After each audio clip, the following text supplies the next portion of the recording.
இந்த வெல்டிங் ராட்ல ஒரு சிம்பிள் ஒன்று கொடுத்துருப்பாங்க, கொஞ்சம் பார்த்துல வாங்களேன்.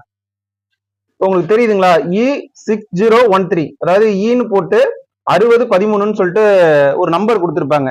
பொதுவா இந்த மாதிரியான வெல்டிங் ராட்ல இந்த மாதிரி நம்பர் எதுக்கு கொடுக்குறாங்க அப்படிங்கிறது உங்கள நிறைய பேருக்கு தெரிஞ்சிருக்கலாம், ஒரு சில நம்பர்களுக்கு தெரிஞ்சிருக்காது. ஸோ தெரியாதவங்க தெரிஞ்சுக்கோங்க. ஃபர்ஸ்ட் இந்த E6013 என்ன அப்படின்னா, ஒவ்வொரு வெல்டிங் ராடுக்கும் ஒவ்வொரு நம்பர் கொடுத்துருப்பாங்க. ஒரு சில வெல்டிங் ராட்ல E7018ன்னு கொடுத்துருப்பாங்க, E6011 கொடுத்துருப்பாங்க, E6010 அப்படின்லாம் கொடுத்துருப்பாங்க. ஸோ நிறைய வெல்டிங் ராட்ஸ் இருக்கு, அதுக்கு நிறைய நம்பர்கள் இருக்கு. பொதுவா நம்ம யூஸ் பண்றது E6013 தான் யூஸ் பண்ணிட்டு இருக்கோம். ஸோ இந்த வெல்டிங் ராடுக்கு என்ன விரிவாக்கம், டெஃபனேஷன் என்ன அப்படின்னா தெரிஞ்சுக்கோங்க. தெரியாதவங்க தெரிஞ்சுக்கிறதுக்கு தான் இந்த பதிவு. இ அப்படிங்கிறது வேற ஒண்ணும் இல்லைங்க, எலக்ட்ராடுடைய ஷார்ட் ஃபார்ம், அதுதான் இ. சரிங்களா?